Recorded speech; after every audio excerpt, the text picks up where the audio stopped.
Twelfth class ये आपका fourth chapter alternative centre of the power या new centre of the power. तो last video में हमने the rise of China's economy पर डिस्कशन किया था। तो आज हमारा टॉपिक है इंडिया चाइना रिलेशंस। इंडिया और चाइना के रिलेशंस कैसे हैं। आफ्टर इंडिया के इंडिपेंडेंट होने के बाद जो इंडिया और चाइना थे दोनों ही डेवलपिंग कंट्री थे एंड दोनों से ये एक्सेप्टेशन की जा रही थी कि दोनों के रिलेशंस मच बेटर होंगे। उस समय जो चाइना था उसने एक स्लोगन भी दिया था, हिंदी चीनी भाई भाई, जो कि बहुत ही पॉपुलर रहा था। बट 1950 आते आते इन दोनों में जो टेरिटरी को डिस्प्यूट्स था या अरुणाचल प्रदेश या लद्दाख के जो बॉर्डर डिस्प्यूट्स था वो बढ़ने लगा था। इन 1950 में चाइना ने तिब्बत पर कंट्रोल करना स्टार्ट कर दिया एंड उस समय जो वहाँ के स्पिरिचुअल लीडर थे 1959 में दलाई लामा, जिसको कि इंडिया ने 1959 में शरण दी थी और वो आज भी धर्मशाला में रह रहे हैं। देन उसके बाद से जो दोनों कंट्रीज़ हैं दोनों में डिस्प्यूट्स थे जो बहुत ज़्यादा बढ़ गए थे, प्रॉब्लम्स क्रिएट होने लगी थी दोनों में। इसके बाद 1962 में सिंडो इंडियन वॉर जो इसका रिजल्ट निकला, वॉर हुई दोनों कंट्रीज़ में। बट जो दोनों कंट्रीज़ में रिलेशंस थे इंडिया और चाइना में 1917 में जब चाइना ने अपने आप को मॉडर्नाइजेशन शुरू करना स्टार्ट किया या अपनी पॉलिसीज़ में कुछ चेंजेस किए, तो देन उसके बाद से दोनों कंट्रीज़ थे दोनों में रिलेशंस थोड़े से सुधरने लगे थे। इससे पहले जब 1962 में जब सिंडो इंडियन वॉर हुई तो उससे पहले इन 1954 में इंडिया एंड चाइना ने एक पंचशील एग्रीमेंट भी किया था, जो आपकी शायद मतलब दूसरी बुक में ये चैप्टर भी है उसमें डिटेल से दिया हुआ है। 1954 में इंडिया एंड चाइना में एक पंचशील एग्रीमेंट साइन किया गया था जिसमें लिखा गया था कि दोनों कंट्रीज जो कि अपनी टेरिटरी को किसी की टेरिटरी में इंटरफेयर नहीं करेंगे, सॉवरेनिटी की रिस्पेक्ट करेंगे एंड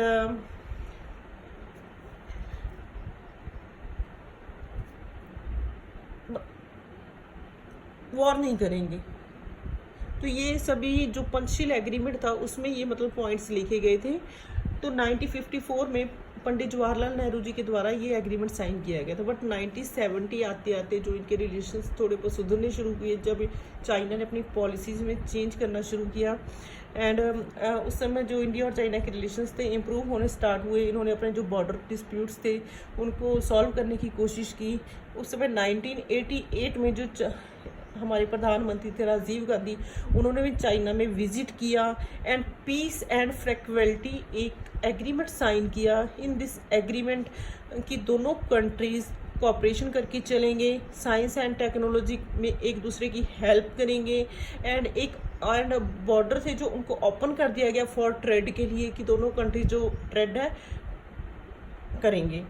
इन 1999 में इंडिया एंड चाइना का जो ट्रेड था वो 30% तक इंक्रीज हो गया था। ये यानी कि दोनों के रिलेशंस में सुधार हो गया था और इनका जो ट्रेड था 30% तक बढ़ गया था। तो उस समय जो एक बिलेटरल ट्रेड एग्रीमेंट दोनों कंट्रीज ने किया था, बिलेटरल ट्रेड एग्रीमेंट मींस कि इसमें जो ट्रेड किया जाएगा दोनों कंट्रीज़ के द्वारा उस पर किसी भी प्रकार का कोई टैक्स या रेवेन्यू नहीं लगेगा। तो उस समय इनका जो ट्रेड में बहुत सुधार आए थे, बहुत ही इनका जो आपस में जो रिलेशंस थे इंक्रीज हुए थे एंड उस समय 1992 में इन्होंने 33 मिलियंस जो ट्रेड में इन्वेस्ट किया था एंड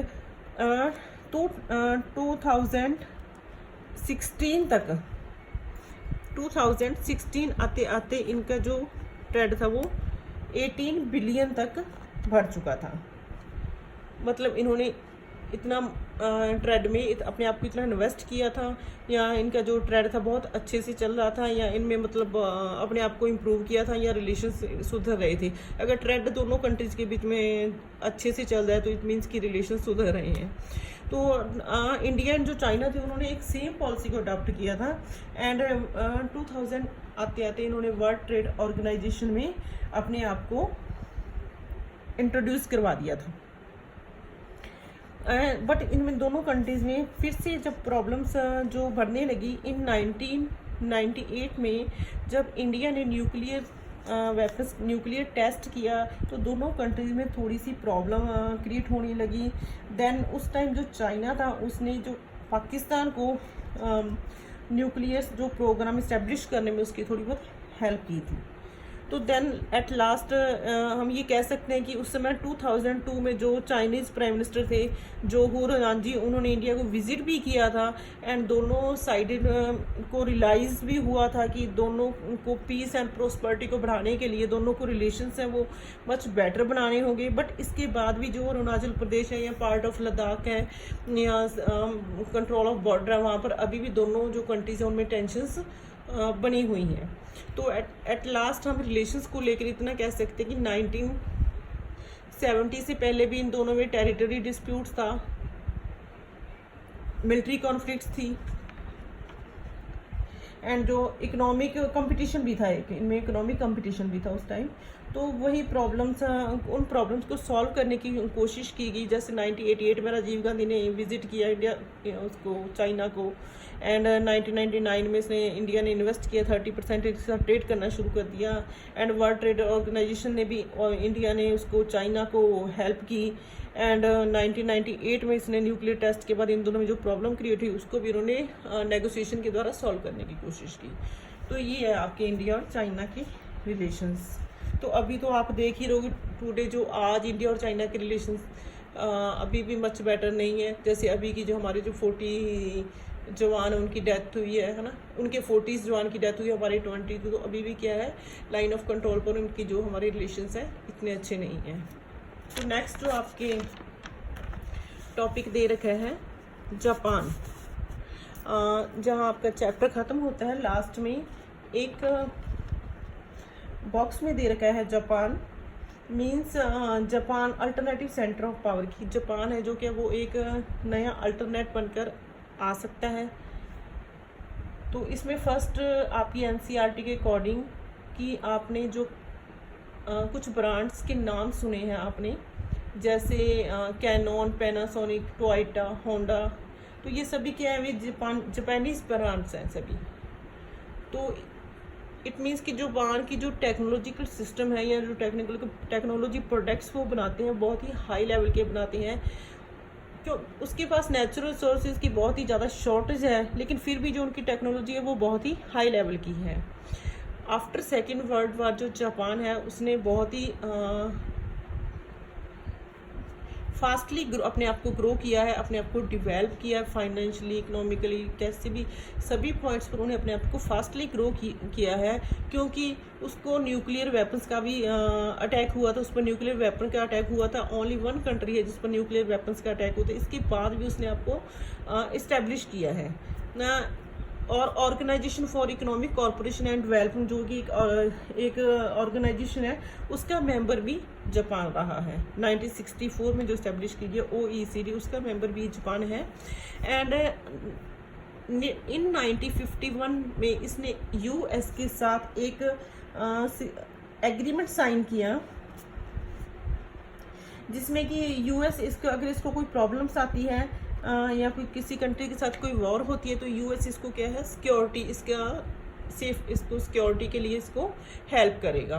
तो जो वर्ल्ड की जो मिलिट्री है, मिलिट्री की बात करें तो वर्ल्ड की 4th लार्जेस्ट मिलिट्री है जापान की। तो ये आपकी मेन है, मेन जापानीज जो ब्रांड्स हैं एंड इसकी टेक्नोलॉजी प्रोडक्ट बहुत हाई लेवल का है। नेचुरल रिसोर्सेज की वहाँ पर शॉर्टेज है, न्यूक्लियर वेपन्स का भी इसको अटैक का सामना करना पड़ा है। एंड जो UNO का बजट है, जो इन UNO के बजट में ये अकेला 20% शेयर करता है। तो एक बार ये आप जापान का रीड कर लेना, कोई लॉन्ग क्वेश्चन नहीं है, बस शॉर्ट में है इसके पॉइंट्स, इसको रीड कर लेना क्योंकि ये एक अल्टरनेट के रूप में उभर के सामने आ रहा है। तो जो नेक्स्ट आपका टॉपिक है ब्रिक्स, BRICS ब्रिक्स, जो कि आपके सिलेबस में इस बार इंक्लूड किया गया है, आपकी बुक में नहीं है। तो अभी ये मैंने नेट से ही देखा है जो इसके मतलब इसका जो सिलेबस के बारे में। तो ब्रिक्स मीन्स 5 कंट्रीज़ का ग्रुप है BRICS। तो इसमें first Brazil, Russia, India, C China, S south Africa.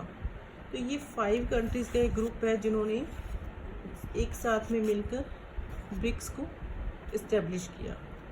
BRICS founded in 2006 in Russia, ठीक है। एंड जो इसकी फर्स्ट मीटिंग हुई थी 16 जून 2009 में। इसकी जो फर्स्ट कॉन्फ्रेंस कह सकते हैं, फर्स्ट कॉन्फ्रेंस हुई थी, फर्स्ट मीटिंग हुई थी 2009 में। इसका जो मेन एम है, इसका मेन मोटिव है, इसका मेन एम क्या है ब्रिक्स का, ये जो फाइनेंशियली इंस्टीट्यूशन है, बड़े बड़े वर्ल्ड बैंक है या बैंक है बड़े बड़े, उनमें कुछ रिफॉर्म्स करना चाहते हैं ये कंट्रीज, और ये चाहते हैं कि सभी कॉपरेशन के साथ चलें, सभी में इक्वलिटी हो, और जो भी बेनिफिट्स होते हैं वो सभी कंट्रीज को इक्वल मिलें, ठीक है। तो ये मतलब इसके एम है, मेन इसका एम है कॉपरेशन करके चलना और इक्वलिटी को बढ़ावा देना कि सभी कंट्रीज इक्वल हैं, ठीक है। सभी को जो बेनिफिट्स हैं वो इक्वल मिलने चाहिए। जो वर्ल्ड की पॉपुलेशन है उसमें ये सभी कंट्रीज हैं, जो ब्रिक्स सभी कंट्रीज जो दे रखेंगे 42% जो इनकी पॉपुलेशन है वर्ल्ड की पॉपुलेशन में। एंड जो वर्ल्ड में जो ट्रेड है, वर्ल्ड ट्रेड है, उसमें 16% तक ये शेयर करते हैं। एंड जो इनकी 11th कॉन्फ्रेंस हुई थी इन ब्राज़ील में 2009 में, इनकी 11th कॉन्फ्रेंस हुई, 11th मीटिंग हुई थी। अपने आप को डिवेल्प कैसे करना है, इस्टेब्लिश कैसे करना है, ये इन प्रॉब्लम्स को या जो इनके इश्यूज हैं उनको सॉल्व करने के लिए। एंड इसको अगर आपसे पूछा जाता है कि वाई, क्यों इसको इस्टेब्लिश किया गया, क्या रीज़न था कि जो इन कंट्रीज़ ने इनको ब्रिक्स को इस्टेब्लिश किया, तो हम कह सकते हैं कि जो बिकॉज ये ऑल कंट्रीज़ हैं, सभी डेवलपिंग कंट्रीज़ हैं, नॉट अ डेवलप्ड कंट्रीज। सभी जो कंट्रीज़ हैं वो डेवलपिंग कंट्रीज़ हैं। इनके जो अगर कहें कि इश्यूज़ हैं इनके वो सेम है बिल्कुल। सभी कंट्रीज़ में पॉवर्टी है, सिक्योरिटी सिस्टम को लेकर प्रॉब्लम्स हैं, टेररिज्म है, एंड जो वर्ल्ड ट्रेड ऑर्गेनाइजेशन है, तो सभी कंट्रीज़ हैं वो क्या चाहते हैं कि जो वर्ल्ड ट्रेड ऑर्गेनाइजेशन उसमें कुछ रिफॉर्म्स किए जाए ताकि जो अनडेवलप्ड कंट्री हैं या डेवलपिंग कंट्री हैं उसमें पार्टिसिपेट कर सकें। सभी कंट्री में टेररिज्म को ख़त्म करना चाहते हैं। मेन इशू है इनका सिक्योरिटी को, अपनी सिक्योरिटी के लिए सभी क्या है अवेयर हैं। तो सिक्योरिटी सिस्टम में क्या है, कुछ चेंजेस किए जाएँ, कुछ सुधार किए जाएँ। पॉवर्टी है जो उसको सभी कंट्री चाहते हैं ख़त्म हो। जो क्लाइमेट है, जो क्या है ग्लोबल जो एनवायरनमेंट डिग्रेडेशन हो रहा है उसको, उसमें सुधार किए जाएं। क्लाइमेट चेंज जो चल रहा है उसमें रिफॉर्म्स किए जाएं। तो सभी कंट्रीज़ के जो इशू हैं वो मेन है। तो सभी कंट्रीज़ का मेन एम है कि इन सभी एक मेन इशू है कि जो रिफॉर्म्स किए जाएं, इनमें पॉवर्टी ख़त्म की जाए, क्लाइमेट चेंज किया जाए, सिक्योरिटी सिस्टम में सुधार किया जाए, टेररिज्म को ख़त्म किया जाए, जो वर्ल्ड ट्रेड ऑर्गेनाइजेशन में रिफॉर्म्स किए जाएँ कुछ। तो ये इनके मेन इश्यूज हैं। इस कारण से इन्होंने क्या है, इसको ब्रिक्स को इस्टेब्लिश किया है, BRICS। Brazil, Russia, India, China, south Africa, ठीक है। तो अभी इसके बारे में मेरे को इतना ही नॉलेज है और ये आपकी सिलेबस में इस बार इंक्लूड किया गया है। आपकी बुक में अभी तक ये चैप्टर है, ये जो टॉपिक है वो अभी तक आपकी बुक में नहीं है। तो एक बार फिर से बता रही हूँ, ये जापान को आप ओनली शॉर्ट क्वेश्चंस में इसको एक बार रीड करना है, ठीक है। और जो इंडिया चाइना रिलेशंस हैं वो आपको ढंग से करने हैं। बहुत 6 मार्क्स का क्वेश्चन तो ये नहीं आता है, 4 मार्क्स का या 2 मार्क्स का क्वेश्चन में से आराम से आपसे पूछा जा सकता है, क्योंकि इसमें जो ईयर्स हैं वो आपको लर्न करने हैं। चाइना ने तिब्बत को टेक ओवर करने की कोशिश कब की, 1950 में, और दलाई लामा को इंडिया ने कब एज्यूम किया, 1959 में। सिंधु इंडियन वॉर कब हुई, एंड जो चाइना की पॉलिसीज थी कब चेंज हुई, एंड इंडिया एंड चाइना में वर्ल्ड ट्रेड इनका जो वर्ल्ड ट्रेड ऑर्गेनाइजेशन है उसमें इंडिया एंड चाइना ने कब अपने आप को इंट्रोड्यूस करवाया, 2000 में, ठीक है। बिलेटरल एग्रीमेंट क्या है, क्या समझते हैं, what do you understand by bilateral agreement. तो इसमें क्या है, जो टैक्स है, रेवेन्यू है, उसको क्या है, माफ़ कर दिया जाता है, किसी भी प्रकार का कोई भी टैक्स नहीं लगाया जाता है, ठीक है। तो फर्स्ट जो इंडिया ने जो न्यूक्लियर टेस्ट किया था इन 1998 में किया था, कहाँ पर किया था, इन राजस्थान में किया था। पोखरण में किया था, ठीक है। तो ये ईयर्स आप लर्न करें ना, 1954 में पंचशील एग्रीमेंट किया गया था, पंडित जवाहरलाल नेहरू ने साइन किया था इसको। एंड इनके मेन डिस्प्यूट क्या हैं, टेरिटरी डिस्प्यूट्स हैं, कहाँ कहाँ पर है, अरुणाचल प्रदेश या लद्दाख तिब्बत को लेकर जो इनके टेरिटरी डिस्प्यूट्स हैं। ओके बच्चे।